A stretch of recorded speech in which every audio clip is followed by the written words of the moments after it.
இங்க பாருங்க, இதுதான் எருமாபாளையம் பைபாஸ். இதுதான் பஸ் ஸ்டாப்பு. பஸ்ஸுங்க வந்து நிற்கும். இதுக்குள்ள போனீங்கன்னா 2வது வீதியிலேயே இப்ப நம்ம காட்டின வீடு. ஓகேங்களா? டக்குனு இதெல்லாம் சேல் ஆயிரும். டக்குன்னு வாங்க. வடக்கு திசை 850 சதுரடி. நேர்ல ஆபீஸ் வாங்க, அப்பதான் இந்த ப்ராப்பர்ட்டி எல்லாம் வாங்க முடியும். பாருங்க, பைபாஸ் கட்சிலே வீடு. இப்படி உள்ள நடந்து போனீங்கன்னா உடனே வீடுங்க. ஜஸ்ட் ஒரு 2 வீதி தான், உடனே ப்ராப்பர்ட்டி. இதாங்க பைபாஸ்ல இருந்து வந்த உடனே அப்படி உள்ள வர ரோடு. இது பாத்தீங்கன்னா அப்படியே ப்ராப்பர்ட்டி. இது வடக்கு திசை 850 சதுரடிங்க. வடக்கு திசை வீட்டை பாருங்க, டோட்டலா பாருங்க. அப்படியே ஒரு தனி வீடு தாங்க. இது தனி வீடு, ஒரு பழைய ஓண்டு வீடு தாங்க.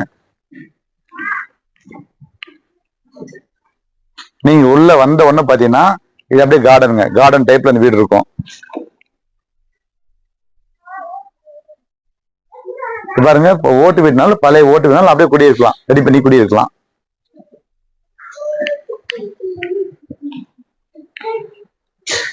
உள்ள வந்தீங்கன்னா அப்படியே ஹாலுங்க.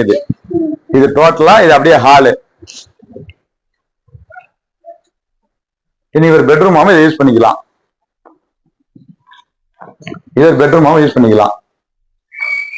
மரம் நல்ல மரத்துல போட்டு கதவுங்க. இதெல்லாம் இது கிச்சன் காட்டுறேன் வாங்க. இதே கிச்சனுங்க.